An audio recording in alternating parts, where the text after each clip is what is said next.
1985 और 2025 में क्या क्या फर्क है, जरा सा थोड़ी सी बातें मैं आपको बता दूं।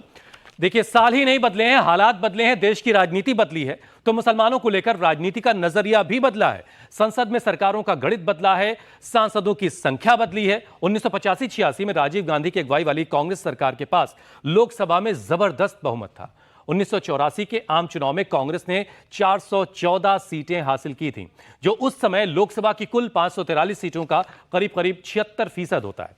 यह बहुत बड़ी जीत थी और इंदिरा गांधी की हत्या के बाद ये लोकसभा चुनाव हुए थे और सहानुभूति की लहर की वजह से यह जीत हासिल हुई, ऐसा बहुत सारे लोगों का मानना था। विपक्ष उस वक्त बहुत कमजोर था। आज की भारतीय जनता पार्टी के पास उस वक्त सिर्फ 2 सीटें थीं।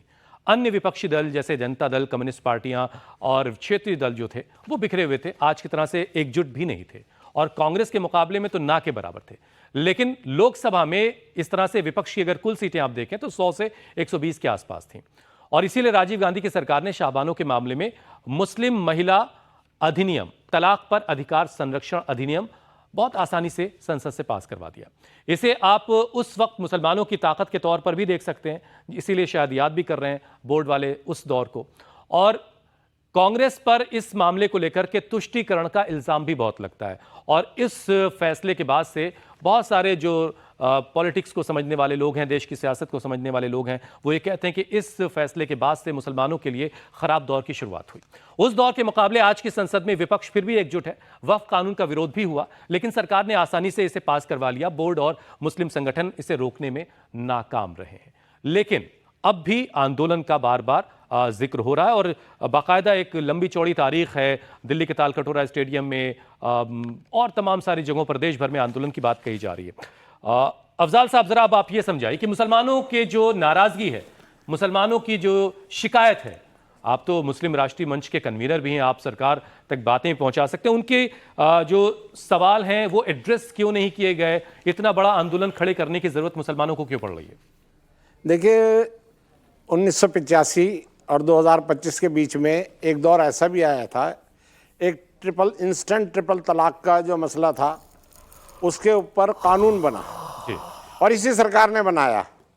और आपको मैं बता दूं कि यही मुस्लिम पर्सनल लॉ बोर्ड और यही जितने भी सो कॉल्ड ये जो जिम्मेदारान हैं, इन्होंने ये कहा था कि हम इस ट्रिपल तलाक के ये जो एक्ट बनाया है, इस एक्ट के खिलाफ हम ऐसे शरई अदालतें बनाएंगे, हम हस्ताक्षर अभियान चलाएंगे, हम ये चलाएंगे।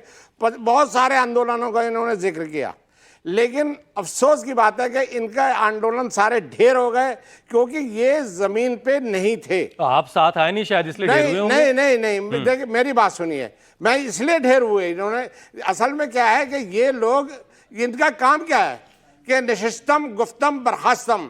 निशिस्त यानी मीटिंग बुलाई गई, इनका मतलब बोर्ड का खाया गया और उसके बाद बर्खास्त कर दिया गया। आज तक इस मुस्लिम पर्सनल लॉ बोर्ड और जितने भी बोर्ड है, मैं उन सबको चैलेंज करता हूं कि आपने मुस्लिम उम्मा के लिए क्या काम किया। आज़ादी के आज 83 साल 78 साल हो गए और 78 साल के बाद भी आज मुस्लिम उम्मा के लिए 4 काम मुझे गिनवा दीजिए।